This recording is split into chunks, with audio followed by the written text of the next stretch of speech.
الحمد لله الحمد لله وكفى وسلام على عباده الذين اصطفى وأصلي وأسلم على نبينا المصطفى وعلى آله وصحبه نجوم الهدى وقادة التقى أما بعد فأعوذ بالله من الشيطان الرجيم بسم الله الرحمن الرحيم ألف لام ميم ذلك الكتاب لا ريب فيه هدى للمتقين وقال النبي صلى الله عليه وسلم حامل القرآن حامل رأية الإسلام فمن أكرمه أكرم الله ومن أهانه فعليه لعنة الله وقال صلى الله عليه وسلم أكثروا من تلاوة القرآن في بيوتكم فإن البيت الذي لا يقرأ فيه القرآن يقل خيره ويكثر شره ويضيق أهله أو كما قال صلی اللہ علیہ وسلم۔ درود شریف پڑھ لیں۔ اللہم صلی علی سیدنا مولانا محمد وعلى آل سيدنا مولانا محمد كما صليت وباركت وترحمت وتحننت على سيدنا إبراهيم إنك حميد مجيد۔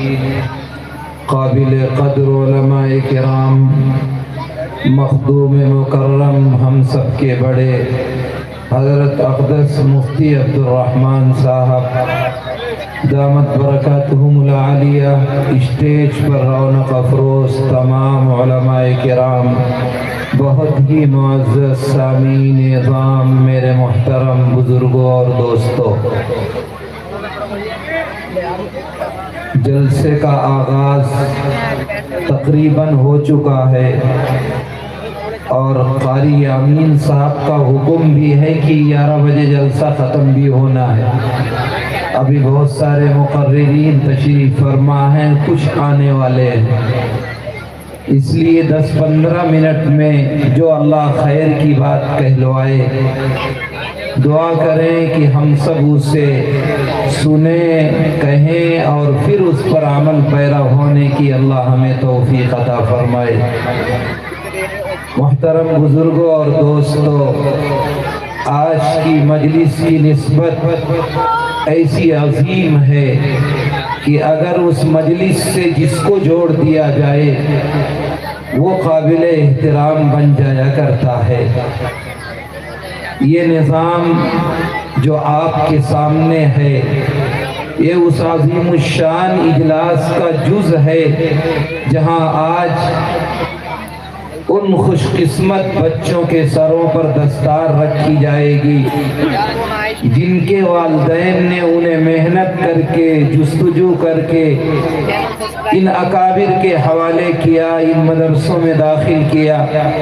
آج کی مجلس کے دولہا وہ ہیں اور انہی کی برکت سے ہماری اور آپ کی آمد ہوئی ہے۔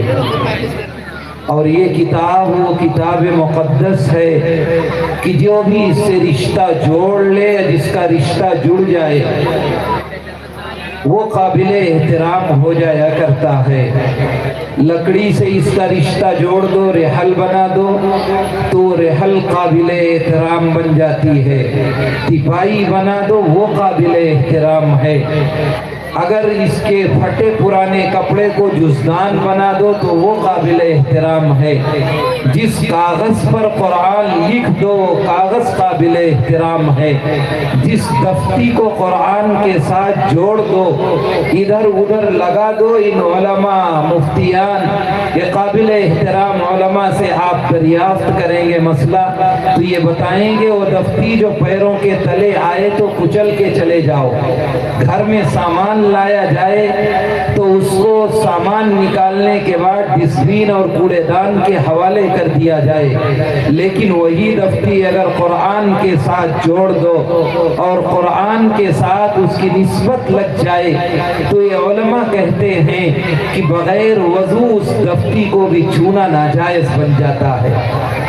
مکہ المکرمہ بن گیا کس برکت سے؟ وہ یثرب کے چرواہے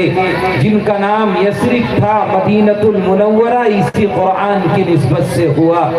مکہ جہلائے عرب کا مسکن ہے، کون سی سماجی برائی اس سماج میں نہیں ہے جو پائی نہ جاتی ہو؟ زنا ان میں عام ہے، شراب ان میں عام ہے، جوا ان میں عام ہے، سود کی لعنت ان میں عام ہے، لیکن یہ قرآن آیا،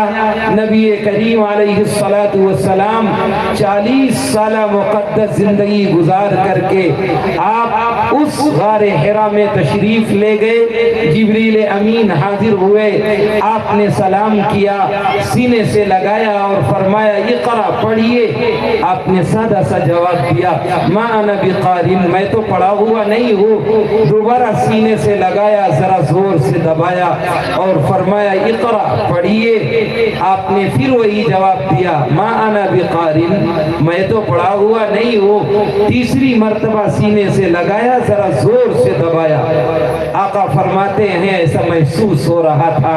کہ میری پسلیاں ایک دوسرے میں گھس جائیں گی، اور پھر سینے سے لگا کر کے جبریل امین نے کہا تھا اقرأ بسم ربک الذی خلق خلق الانسان من علق اقرأ وربک الاکرم الذی علم بالقلم علم الانسان ما لم يعلم۔ یہ دستور خداوندی کی 5 آیتیں ہیں جو اللہ رب العزت والجلال نے جبریل امین کے واسطے سے نبی اکرم صلی اللہ علیہ وسلم کے قلب اطہر پر اتاری۔ آج تک سماج کے لیے محمد کے نام سے جانے جانے والے آج سماج کے لیے بھی محمد الرسول اللہ صلی اللہ علیہ وسلم بن گئے۔ میرے عزیزو، یہ قرآن جس پر اترا اسے قابل احترام بنا دیا۔ آج ہم اور آپ بھی اگر اس قرآن سے جڑیں، اپنا رشتہ مضبوط کریں، ہمارے گھروں میں قرآن کے پیغام کو عام کیا جائے تو وہ دن دور نہیں ہے کہ اللہ آپ کے حالات کو اسی طرح کر دے گا جیسے نبی کریم علیہ السلام قسم پرسی کی حالت میں اٹھے تھے۔ وہ جو حلائے عرب قرآن سے جڑے، آپ نے دیکھا حضرت عمر فاروق رضی اللہ تعالیٰ عنہ کے زمانے کے آتے آتے اور حکومت کا دور ختم ہوتے ہوتے 9 لاکھ مربع میل تک اسلامی حکومت پھیل چکی تھی۔ حضرت معاویہ کا دور آیا، قرآن کریم کے پیغام کو عام کیا جا رہا تھا۔ حضرت معاویہ کے دور خلافت میں 64,65,000 مربع میل تک اسی قرآن کی برکت سے اسلامی حکومت پھیل چکی تھی۔ آج پوری دنیا میں مسلمانوں پہ ایک سرسری نگاہ ڈالو تو ایسا محسوس ہوتا ہے دنیا کی بد سے بدتر کوئی قوم ہے تو یہ مسلمان ہے، اور دنیا کی سب سے زیادہ اعتراض والی کوئی کتاب ہے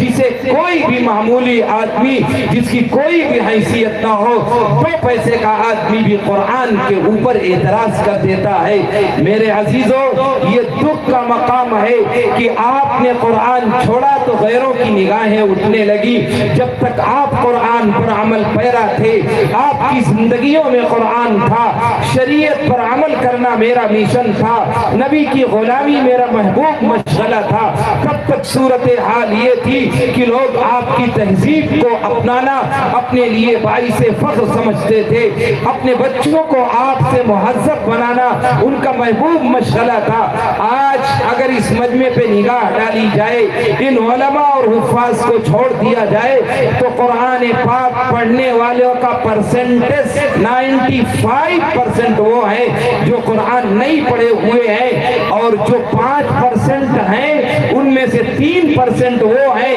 جو مدارس اور مکاتب سے نکل کے آتے ہیں اور قرآن درست پڑھتے ہیں، ورنہ 2% اور 3% وہ ہیں جو قرآن پڑھے ہوئے ہیں لیکن قرآن صحیح نہیں پڑھے ہوئے ہیں۔ اس اس مجمع پہ آپ کہہ سکتے ہیں کہ ان علماء اور حفاظ کو چھوڑ کر کے اتنے بڑے مجمع میں 10 لوگ کھڑے ہو کے یہ کہہ دیں کہ مجھے قرآن کی 114 صورتیں نہیں، صرف 10 صورتیں ایسی یاد ہیں جیسے قاری صاحب ابھی تلاوت کر کے گئے، اور ایک گنہ مدہ اخفا حروف کی ادائیگی، اس طریقے سے اس بڑے مجمع میں 10 لوگ اٹھ کے کھڑے ہو کر کہہ سکتے ہیں کہ مجھے 10 صورتیں ایسی یاد ہیں۔ اتنے بڑے مجمع میں اگر 10 لوگ بھی ایسے نہیں ہیں تو میرا اور آپ کا قرآن سے کتنا رشتہ مضبوط ہے، اور میری اپنی اولادوں سے میرا رشتہ قرآن سے کتنا جڑا ہوا ہے۔ آج کا نوجوان جسے قرآن پڑھنا چاہیے، جو قوم کی ریڑھ کی ہڈی کی حیثیت رکھتا ہے، جو میرا فیوچر ہے، میرا مستقبل ہے، میرا کل ہے، اس کو دیکھ لیجئے تو اس کی صورتحال یہ ہے کہ اس کی شکل صورت دیکھو تو لگتا ہے وہ مسلمان نہیں ہے، اور اگر اس کے حالات دیکھو تو ایسا محسوس ہوتا ہے جیسے اسلامی تہذیب اور کلچر میں پیدا ہی نہیں ہوا ہے۔ اور میری صورتحال یہ ہے کہ آقا ارشاد فرما کر گئے تھے، علموا اولادکم علی 3 خصال، اے لوگوں اپنی اولاد کو 3 خصلتیں سکھلانا، حب نبیکم صلی اللہ علیہ وسلم، اپنی اولاد کے دلوں میں اللہ کے نبی کی محبت پیدا کرنا، وحب اہل بیت، اور خاندان نبوت کی محبت پیدا کرنا۔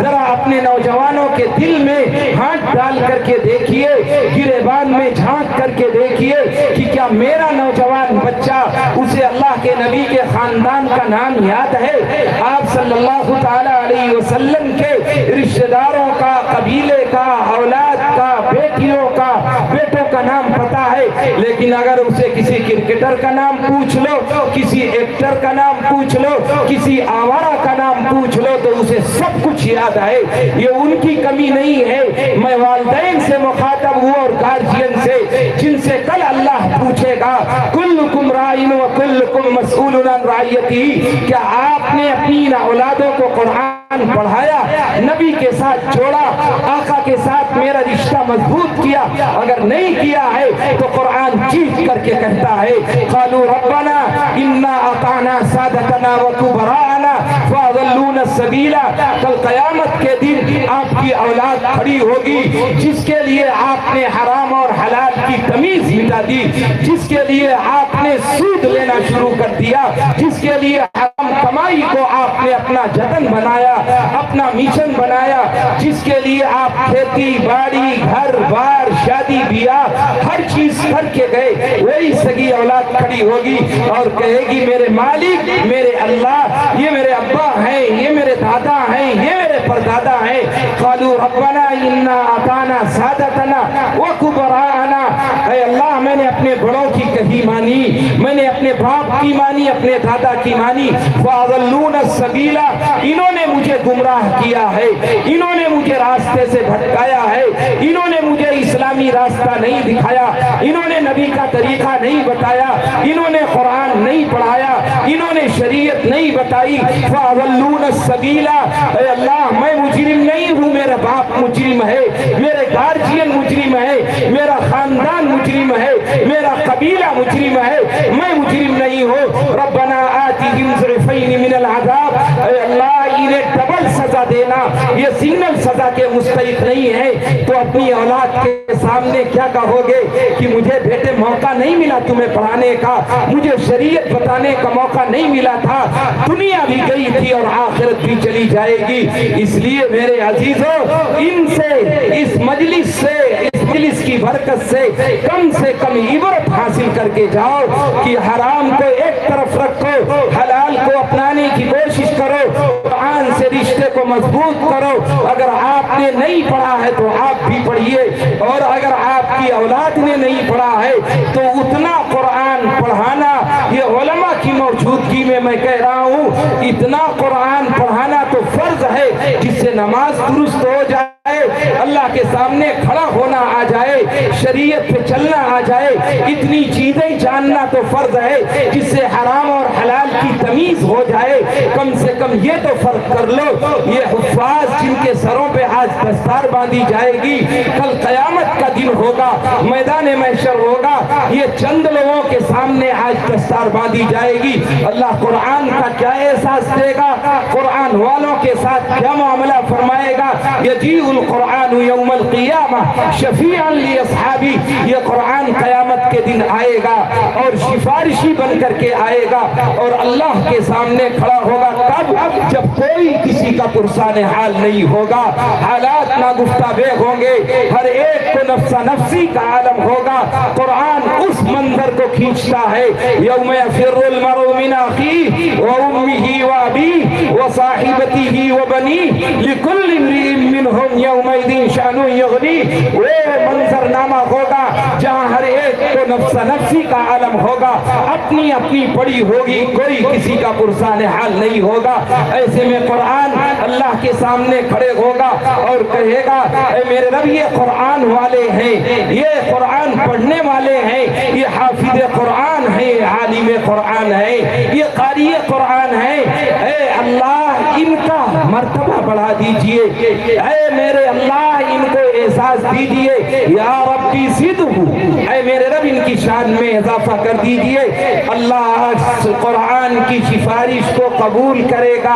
اور فرشتوں سے کہے گا یلبس تاج الکرامہ، انہیں اعزاز اور اکرام کا تاج پہنا دیا جائے۔ تاج پہنا دیا گیا، پھر قرآن کھڑا ہوگا اور کہے گا یا ربی زدہ،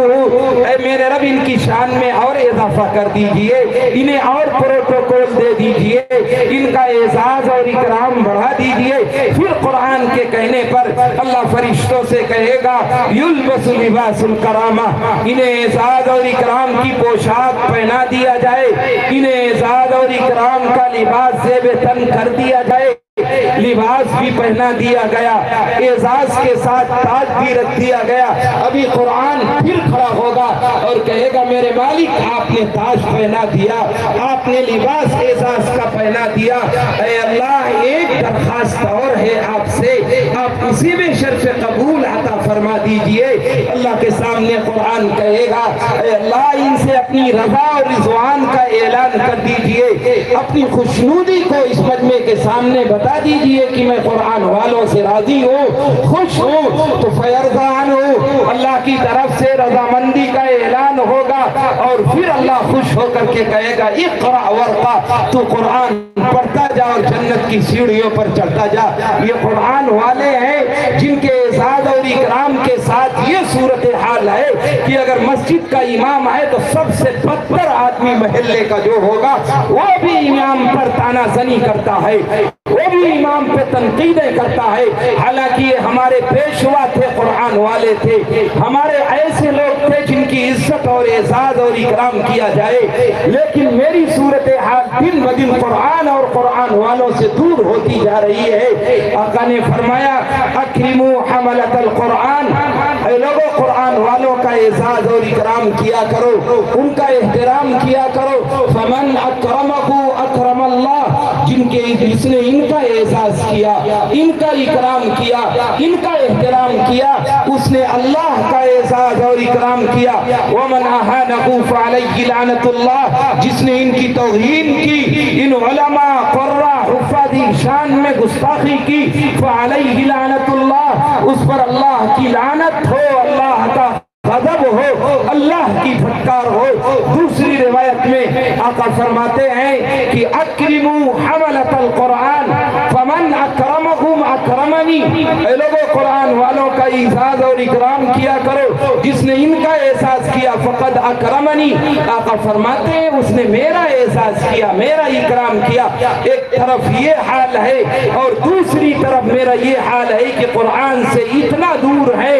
اتنے دور ہیں کہ اتنے بڑے مجمع میں 10 لوگ بھی قرآن صحیح پڑھے ہوئے نہیں ہے۔ اس لیے حالات سے سمجھوتا مت کرو، حالات دن بدن بگڑتے جا رہے ہیں، میرے اور آپ کے خلاف طرح طرح کی اسکیمیں بن رہی ہیں، ناگفتہ حالات ہو رہے ہیں، لیکن مسلمان ہے کہ جس راستے پر چل رہا تھا اس سے 1% بھی آگے اور پیچھے ہونے کے لیے تیار نہیں، بلکہ نسلیں تباہی اور بربادی کے دہانے پر ہیں۔ قرآن کی عزت داؤں پر لگی ہوئی ہے، اسلام کے شعائر کے نیست نابود کیے جا رہے ہیں۔ آقا نے فرما دیا تھا اذا عظمت امتی الدنیا نزعت منها ہیبۃ الاسلام، اے لوگوں جب تمہارے دل میں دنیا کی عظمت آئے گی، دنیا کا احترام آئے گا، تو اللہ اسلام کا روب، اسلام کا دبدبہ، اسلام کی شان و شوکت ختم کر دے گا۔ وَإِذَا تَرَكَتِ الْأَمْرَ بِالْمَعْرُوفِ وَالنَّهْيِ عَنِ الْمُنكَرِ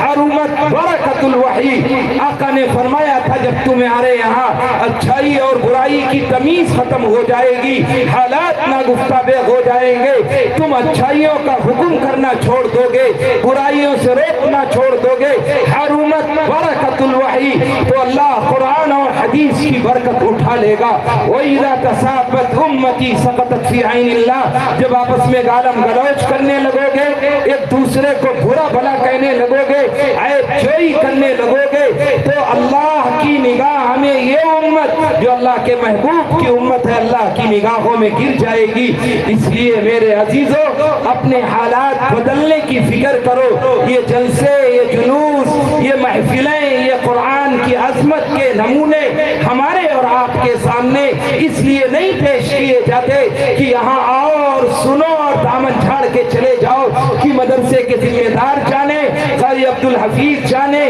مدرسے والے جانے، مجھے تو بلایا گیا تھا آ گیا۔ اگر یہ نیت کر کے آئے ہو تو کفر اور لعنت ہے میرے اور آپ کے جمع ہونے پر۔ کل قیامت کے دن یہ گھڑی، یہ منظر، یہ وقت میرے اور آپ کے خلاف اللہ کے یہاں کھڑا ہوگا۔ اور اگر آپ نے اس نیت سے سنا، اس نیت سے بیٹھے ہو کہ میں اپنی زندگیوں میں انقلاب لاؤں گا، بدلنے کی فکر کروں گا، کوشش کروں گا، اپنے گھر کے ماحول کو چینج کروں گا، تو اللہ تعالی میرے حالات خود بخود بدلے گا اور حالات سدھار پہ آئیں گے۔ علموا اولادکم علی ثلاث خصال، اے لوگوں اپنی اولاد کو 3 خصلتیں سکھاؤ۔ حب نبیکم صلی اللہ علیہ وسلم، اللہ کے نبی کی محبت سکھلاؤ، اللہ کے نبی کے خاندان کی محبت ان کے دلوں میں ڈالو۔ وقراءۃ القرآن، اور انہیں قرآن پڑھاؤ۔ تم کسی مدرسے اور کسی اسکول میں پڑھاؤ، کوئی منع نہیں کرتا، اکابر تعلیم کے مخالف نہیں ہے، تم دنیا میں کسی بھی تعلیم سے اپنی اولاد کو آراستہ کرو، لیکن یہ یاد رہے کہ ہم آپ پہلے مسلمان ہیں، بعد میں کچھ ہیں۔ اگر آپ نے اپنی تربیت کے حوالے سے اپنی اولاد کو غیروں کے اسکول میں داخل کیا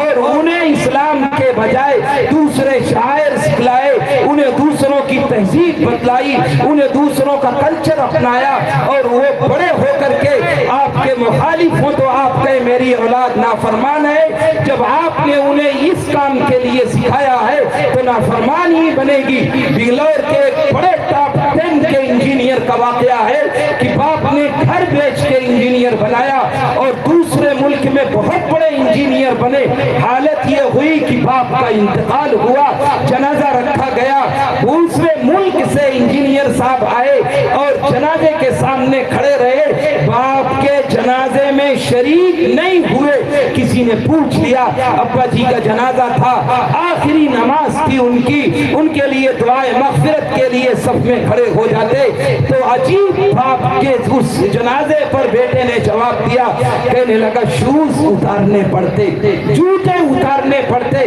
میں نے سوچا دوسرے تو پڑھ ہی رہے ہیں، ایسی تعلیم پر پتف اور لعنت ہے کہ جو اپنے باپ کے جنازے میں شریک نہ ہو سکے، اپنے باپ کا جنازہ نہ پڑھ سکے۔ اگر وہ تعلیم تم بھی دے رہے ہو تو گھریلو تربیت کو سدھارو۔ یہ چھوٹے چھوٹے مکاتب، یہ مدارس جو اکابر نے ہمارے لیے شروع کیا تھا، جس کی برکت سے ہمارے سروں پر ٹوپیاں موجود ہیں، امام میسر ہیں، قرآن پڑھانے والے میسر ہیں، اگر یہ مدارس اور مکاتب نہ ہوتے، حضرت نانوتوی علیہ الرحمہ نے